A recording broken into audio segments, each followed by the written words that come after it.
Bom dia, meu irmão, minha irmã. Mais uma vez estamos juntos. A você que me acompanha nesse canal de evangelização diaconal. Hoje, quarta-feira da quarta semana da Páscoa. Continuamos então a leitura do Evangelho de João.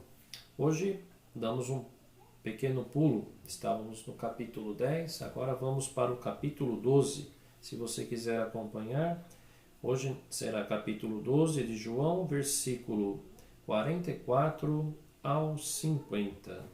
Ok? Vamos lá então para a leitura do Evangelho.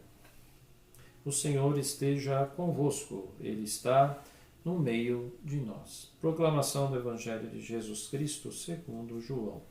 Glória a vós, Senhor. Jesus clamou: quem crê em mim, não é em mim que crê, mas em quem me enviou. E quem me vê, vê aquele que me enviou. Eu, a luz, vim ao mundo, para que aquele que crê em mim não permaneça nas trevas. Se alguém ouvir minhas palavras e não as guardar, eu não o julgo, pois não vim para julgar o mundo, mas para salvar o mundo. Quem me rejeita e não acolhe minhas palavras tem seu juiz. A palavra que proferi é que o julgará no último dia.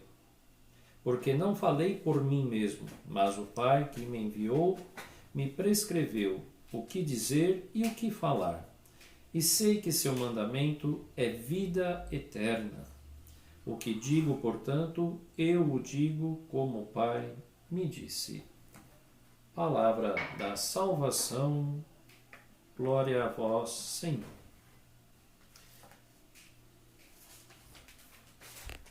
Meu irmão, minha irmã, estamos agora no capítulo 12. Lembrando que ontem, terça-feira, o Sinédrio tinha ali já a sua decisão de matar a Jesus, de julgar e a matar Jesus. Todo aquele processo que nós conhecemos. Houve uma comparação entre João e Lucas, onde cada um colocava que, a sua maneira, que ao lado de João, o Sinédrio julgou Jesus alienatoriamente, sem ele estar presente, já decidiu matá-lo, sem mesmo falar com ele. Para Lucas, não, eles julgaram a Jesus e o condenaram por ele ser filho de Deus. O capítulo 12 entra então nesta perspectiva do fim do ministério público e o início, as preliminares que nós temos da última Páscoa que o Senhor vai passar com os seus. Estava ali muito próximo já a festa da Páscoa. Esse capítulo 12 também nós podemos observar que nós vamos ver também o momento da unção do Senhor em Betânia, mostrando Jesus que vai até Betânia, na casa de Lázaro, e suas irmãs, Marta e Maria, ali ungem com perfume, Maria, no caso, tomando uma libra de um perfume de nardo puro, muito caro, ungiu os pés de Jesus e enxugou com seus cabelos. Um pouquinho mais adiante, nesse capítulo 12, Jesus também ele anuncia a sua glorificação através da sua própria morte. Um pouco mais à frente, nós vamos ter também uma conclusão e perceber que ainda, infelizmente, a incredulidade dos judeus diante de tudo aquilo que Cristo falou, fez, proclamou, se autoafirmou, ainda é muito alta. Os judeus ainda estão incrédulos. Hoje, já no final aqui do capítulo 12, Jesus clamou: quem crê em mim, não é em mim que crê, mas em quem me enviou. Não temos como, em hipótese alguma, separar a figura de Deus, Pai, nosso Pai, o Pai de Cristo, do Filho. Isso não existe. Cristo não dá esse espaço de erro, de dúvida. Ele e o Pai são um. Portanto, quem acredita em Deus também deve acreditar no Filho de Deus, Ele próprio. E quem me vê, vê aquele que me enviou. Há sempre uma curiosidade, no Antigo Testamento de que quando alguém chegasse a ver uma manifestação do próprio Deus, ou alguém que diz que nós vimos a Deus, o que acontecia agora com aquelas pessoas, Nossa, nós vimos o rosto de Deus e não deu nem tempo de cair por terra para não vê-lo, A experiência, por exemplo, de Moisés, que cai por terra, meio a sarça ardente, Porque ver a Deus significa morrer, porque o homem não é digno de ver o seu Criador, Toda essa forma de se pensar agora é um motivo inverso, Porque nós vemos a Jesus Cristo e o próprio Jesus Cristo, que é Deus com o Pai, nos dá essa tranquilidade. Quem me vê, vê ao Pai, com uma diferença. Poderá e deverá continuar vivo. Eu sou o caminho, a verdade e a vida.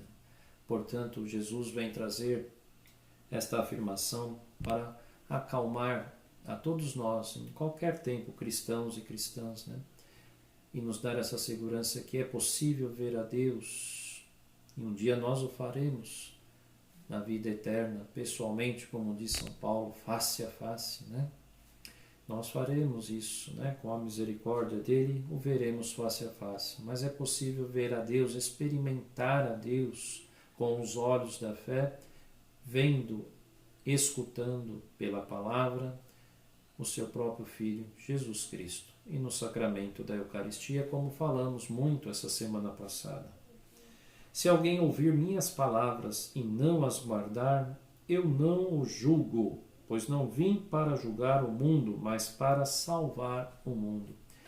Imagine, meu irmão, minha irmã, se Cristo tivesse vindo única e exclusivamente para julgar a cada um de nós pelos pecados de todos os tempos e os nossos pecados pessoais. Certamente não pararia um de pé.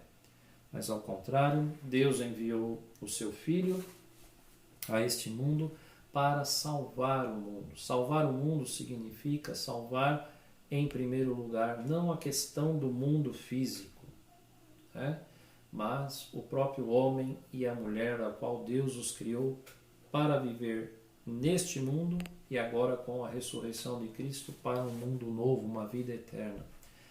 Se certamente Cristo tivesse vindo para nos julgar, ninguém seria digno desta vida eterna que ele veio trazer,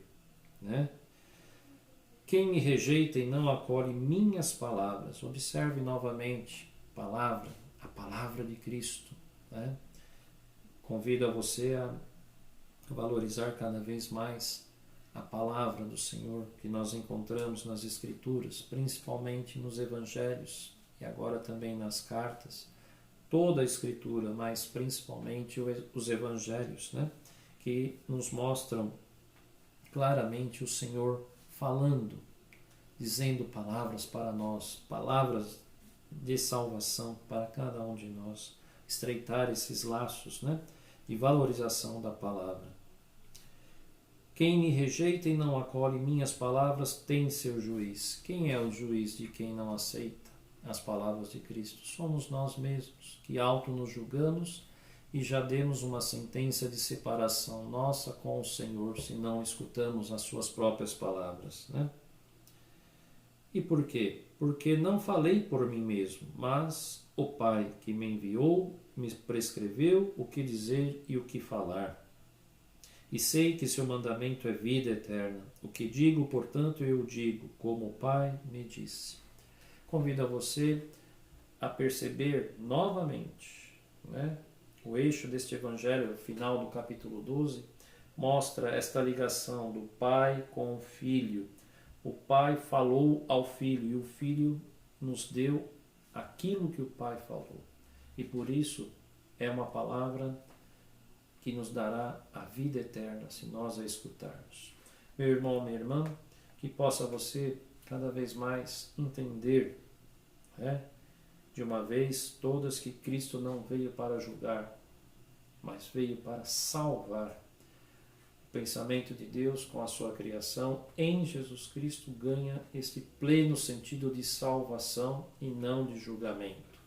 Não que não teremos um julgamento, mas o julgamento que todos nós teremos, nós sabemos qual é. É a nossa vida, um dia diante de Deus e de tudo aquilo que fizemos de bom ou ruim. Como diz, com efeito, todos comparecerão ao tribunal de Cristo. Vamos pedir a Deus que nos dê uma vida santa para que esse tribunal seja cada vez mais uma apresentação de uma vida de cada um de nós diante do Senhor, no máximo que podemos ter feito pelo Senhor e também pelo próximo, Amar ao próximo como Ele pediu, E ao mesmo tempo isso se torna para nós um efeito individual de salvação. Glória ao Pai, ao Filho e ao Espírito Santo, como era no princípio, agora e sempre. Amém. Vamos rezar a oração que o próprio Cristo nos ensinou.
Oremos.